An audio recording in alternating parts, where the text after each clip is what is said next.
Income tax को समझने के लिए जो हर एक चीज जाननी जरूरी है और इनकम टैक्स सेव करने के लिए क्या क्या चीजें जाननी जरूरी हैं, जानेंगे इस वीडियो में।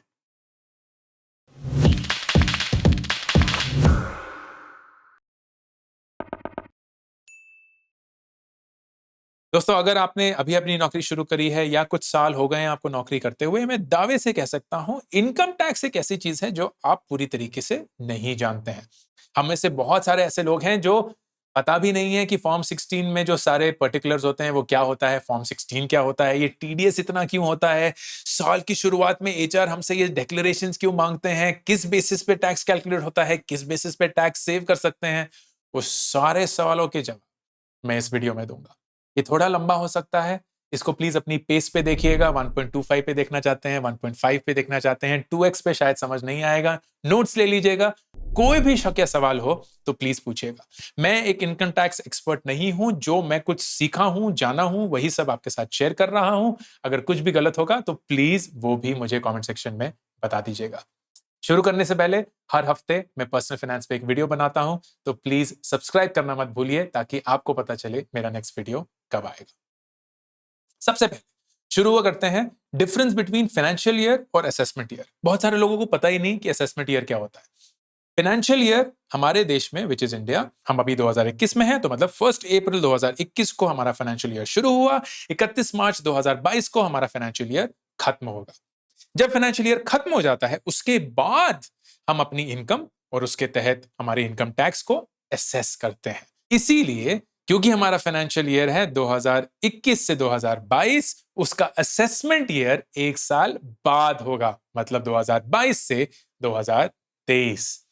तो आपका financial year for income tax calculation हुआ 2020 से 2021, क्योंकि वो था पिछला financial year.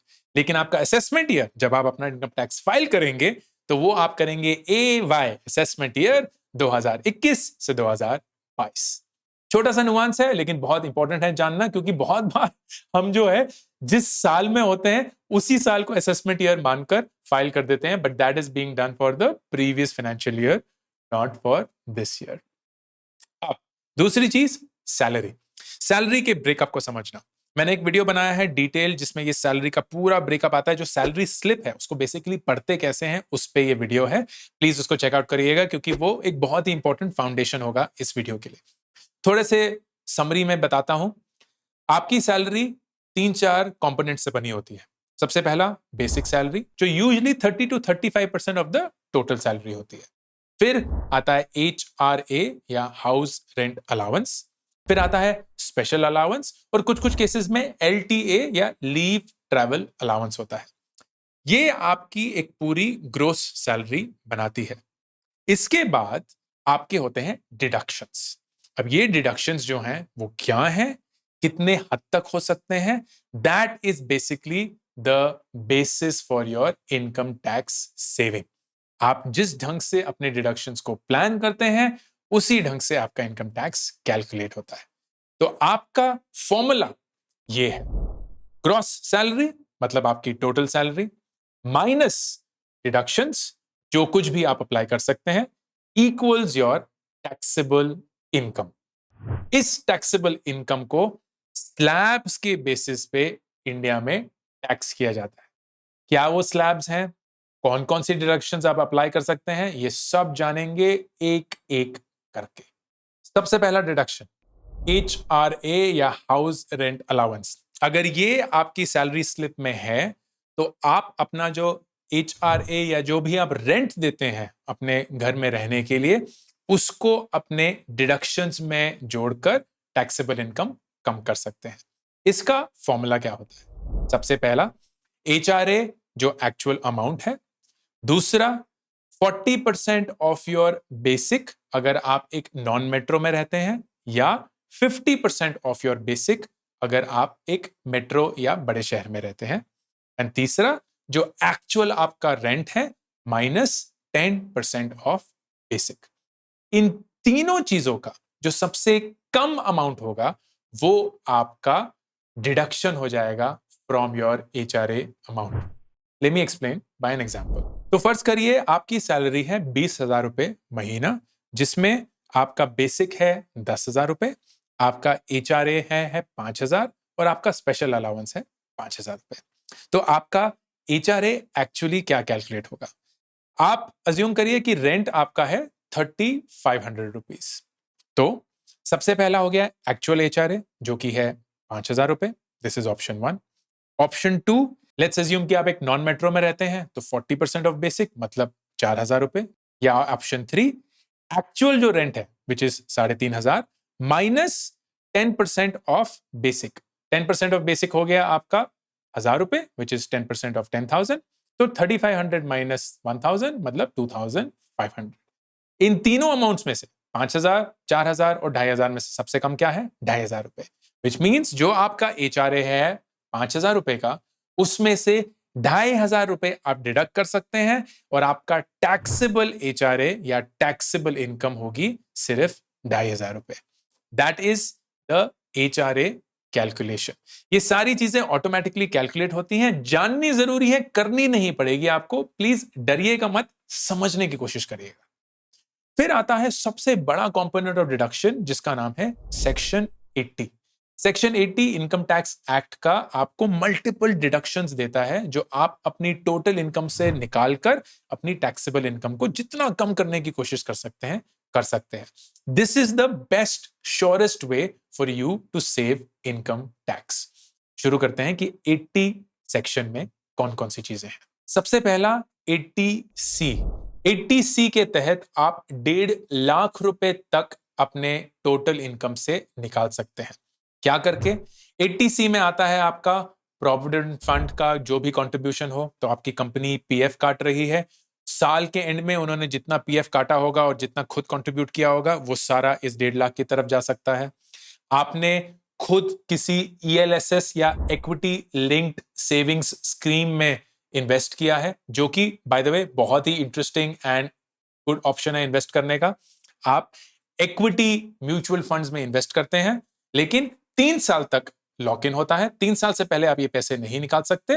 This is a way for you to invest and the government is encouraging you to do that. वो बोल रही है आप ही का पैसा है, अगर आप इन्वेस्ट करेंगे तो आप ही का पैसा बढ़ेगा, लेकिन हम आपको इसका एक टैक्स बेनिफिट भी देंगे, which is brilliant. So you should totally consider that. Tax saving FD, इसका लॉक इन होता है 5 साल का। और प्लीज एफडी मत कराइएगा, मैंने कुछ नहीं बोला। टैक्स सेविंग एफडी 5 साल का लॉक इन होता है। That is also something that goes towards this 1.5 lakh rupees. Home loan का प्रिंसिपल अमाउंट जो आपने पे किया होगा उस साल में, अगर आपके पास एक होम लोन है, तो that also goes towards the 1.5 lakh rupees. इसका मतलब बहुत सारे ऑप्शंस हैं जिसको आप यूज कर सकते हैं। नेशनल सेविंग सर्टिफिकेट या NSC वो भी होता है। तो when you get your money in the month, आपको बेसिकली ये देखना है कि उसमें पीएफ में ऑटोमेटिक डिडक्शन कितनी हो गई है। आपका अगर कोई होम लोन कट रहा है तो उसका प्रिंसिपल डिडक्शन कितना होता है अप्रोक्सीमेटली। आप ईएलएसएस में साल के एंड में कुछ कंट्रीब्यूट कर सकते हैं, एनएससी में साल के एंड में कुछ डाल सकते हैं। टैक्स सेविंग फंड मत करिएगा, टैक्स सेविंग फंड कर सकते हैं। तो बहुत सारी चीजें हैं जो आप कर सकते हैं, जिससे आपका 1.5 लाख रुपए हट जाएगा from your total income and reduce your taxable income. फिर आता है 80CCC। 80CCC आपका जो भी लाइफ इंश्योरेंस का प्रीमियम है साल का, वो हट जाता है आपकी टोटल इनकम से, and that is something that you can claim as a deduction. फिर आता है 80TTA। 80TTA ये वो इंटरेस्ट है जो आप अपने सेविंग्स बैंक में कमाते हैं up to a maximum of 10,000 rupees. ये जानना जरूरी है, ये एफडी का इंटरेस्ट नहीं हो सकता, रिकरिंग डिपॉजिट का इंटरेस्ट नहीं हो सकता, किसी भी कॉर्पोरेट बॉन्ड का इंटरेस्ट नहीं हो सकता। ये नॉर्मल जो सेविंग्स बैंक में आपको मिलता है ना 3, 4, 5% का जो मजाक होता है, वो अगर आपका साल में 10,000 रुपए तक है या जितना भी है, आप 10,000 रुपए तक उसको क्लेम कर सकते हैं। एक जरूरी बात, अगर इस चैनल में मुझे पता चल गया कि किसी ने 80TTA में क्लेम किया है, तो मुझे इतना दुख होगा कि मैं जाहिर भी नहीं कर सकता, क्योंकि मैं यहां फाइट मारकर आपको यह समझाने की कोशिश कर रहा हूं कि अपने पैसे को प्लीज जलाइए मत। इन्फ्लेशन आपके पैसे को खा रहा है, और आपने अपना पैसा अगर बैंक में डाला और उससे आपने साल में 10,000 रुपए कमा लिया एज इंटरेस्ट, तो इतना दुख तो मुझे जिंदगी में किसी और चीज में नहीं होगा। जनहित में जारी। 80GG, अगर आपकी सैलरी में HRA नामक कोई चीज है ही नहीं, आप तब भी रेंट क्लेम कर सकते हैं, and that is under the 80GG section. उसके कुछ फॉर्मूले होते हैं, अगेन करने की जरूरत नहीं है, कैलकुलेट करने की जरूरत नहीं है, बहुत बतेरे कैलकुलेटर पड़े हुए हैं। इन सब के लिंक्स मैं आपको at the end of the video बताऊंगा, सिर्फ समझना है। 80E बहुत इंटरेस्टिंग है, खासकर उन लोगों के लिए जो एजुकेशन लोन लेके बैठे हैं और अपने 20s में हैं। अप टू 8 इयर्स जो भी आप इंटरेस्ट पे करते हैं अपने एजुकेशन लोन का साल के अंदर, वो पूरा का पूरा आपके टोटल इनकम से हटकर आपकी टैक्सेबल इनकम को कम करता है। This is fascinating. मेरा जो ISB का लोन था, जो काफी बड़ा लोन था, उसको मैंने पूरे 8 साल अच्छे से काट काट के निकाला। क्यों? एजुकेशन लोन का एक तो इंटरेस्ट यूजुअली काफी कम होता है, अगर आप नेशनलाइज बैंक से लेंगे जो मैंने लिया था तो और भी कम होता है। दूसरा, ये आपको पूरा क्लेम मिलता है, so it actually reduces your income significantly, खासकर अगर आपका लोन बहुत बड़ा हो। तीसरा, 8 साल की लिमिट बहुत लंबी लिमिट होती है, उसके अंदर ज्यादा से ज्यादा सारे लोन खत्म हो जाते हैं, तो it is just a great way for you to save taxes, something that I would recommend अगर आपने एजुकेशन लोन लिया हुआ है। 80D, ये वो है जो आप प्रीमियम पे करते हैं अपने मेडिकल इंश्योरेंस की तरफ। अगर आप अपने लिए, अपनी स्पाउस के लिए और अपने बच्चों के लिए इंश्योरेंस ले रहे हैं तो 25,000 रुपए तक आप डिडक्ट कर सकते हैं। अगर आप अपने पेरेंट्स को ऐड करते हैं जो 60 साल से कम है तो 25,000 रुपए और जुड़ जाते हैं, और अगर आपके पेरेंट्स 60 साल से ऊपर हैं और उनका इंश्योरेंस भी आपने लिया है तो आपके 50,000 रुपए जुड़ जाते हैं। Great way to not just insure yourself but also save taxes.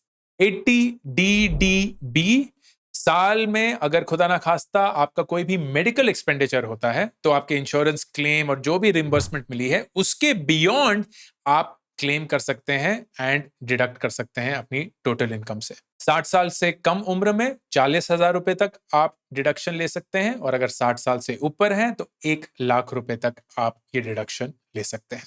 80U, अगर आप एक फिजिकली डिसेबल इंडिविजुअल हैं तो आप एक डिडक्शन क्लेम कर सकते हैं at the end of the year.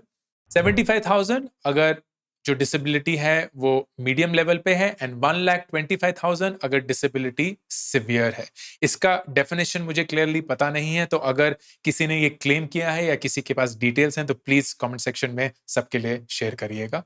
And then 80G, अगर आपने कोई भी चैरिटेबल इंस्टीट्यूशन को डोनेशन करी हो तो 100% या 50% आप उस अमाउंट का क्लेम कर सकते हैं एज डिडक्शन। बहुत सारे, जैसे अगर इमरजेंसी फंड हो, PM फंड हो, इंडियन डिजास्टर रिलीफ फंड हो, ये सब में जब हम कंट्रीब्यूट करते हैं तो जितना भी अमाउंट कंट्रीब्यूट करते हैं वो सारा हमारा टोटल इनकम से कट कर डिडक्शन माना जाता है और हमारी टैक्सेबल इनकम को कम करता है। इनके बियॉन्ड एक स्टैंडर्ड डिडक्शन होता है 50,000 रुपीज का, जो कि हर एक इंसान को मिलता है। और सेक्शन 87A में अगर आपकी टैक्सेबल इनकम 5 लाख से कम तक आती है, सारे डिडक्शंस जोड़कर 5 लाख से कम में आती है, तो आपको एक 12,500 रुपए का एक्स्ट्रा डिडक्शन मिलता है, जो कि more often than not result करता है कि आपका टैक्स 5 लाख से कम टैक्सेबल इनकम में 0 हो जाएगा। ये सारे डिडक्शंस हैं। अब ये ना बहुत ओवरवेलमिंग लगते हैं, लेकिन इसको एक बहुत ही डिसिप्लिन्ड फैशन में एग्जीक्यूट करना होगा। देखिए, मैं आपको बार बार ये बोलता हूं कि अपने पैसे को रेगुलरली इन्वेस्ट करिए, डिसिप्लिन मैनर में इन्वेस्ट करिए। उसी चलते बहुत ज्यादा जरूरी है कि आप अपने टैक्सेस के तरफ भी उसी डिसिप्लिन से काम करें। इसका मतलब क्या है? साल की शुरुआत में कंपनी आपसे कुछ डिक्लेरेशंस मांगती है। वो बेसिकली ये जानने की कोशिश करती है कि जो सारा डिडक्शंस है 80 सेक्शन के अंडर, जो जो भी सारे डिडक्शंस हैं, उसमें आपको क्या लगता है मोटा मोटा कितना पैसा आप क्लेम करके डिडक्ट कर लेंगे। तो आप साल की शुरुआत में जज्बात में बहकर बोलते हैं, अरे सारे क्लेम्स कर लो, सारे डिडक्शंस डाल दो, जो भी है मैक्स आउट कर दो, which may be fine, but here's what will happen. इसके बेसिस पे आपकी कंपनी आपका टैक्स कैलकुलेट करेगी, और ऐसा हो सकता है कि आपने बहुत ही एग्रेसिव और बहुत ही अच्छे से सारे डिडक्शंस क्लेम करे हैं, तो आपकी टैक्सेबल इनकम बहुत ही कम आई है और उसके चलते आपका टैक्स बहुत कम आया है। तो हर महीने आपको बहुत कैश इन हैंड मिलेगा क्योंकि टैक्स तो बहुत कम कट रहा है। लेकिन कम फरवरी या मार्च जो फाइनेंशियल ईयर का क्लोजिंग के पास होता है, कंपनी बोलेगी जी ये जो सारे आपने डिडक्शंस अनाउंस करे थे, डिक्लेयर करे थे, इसका प्रूफ सबमिट करिए। तो जो 1.5 लाख रुपए 80C में है उसका प्रूफ सबमिट करिए, जो हेल्थ इंश्योरेंस ली है उसका कितना प्रीमियम है, जो लाइफ इंश्योरेंस ली है उसका कितना प्रीमियम है, एजुकेशन लोन का इंटरेस्ट कितना है, ये सारी चीजें। अब अगर उस पॉइंट पे आप वो सारे डिडक्शंस नहीं दिखा सके जो आपने साल के शुरुआत में डिक्लेयर करे थे, तो क्या होगा?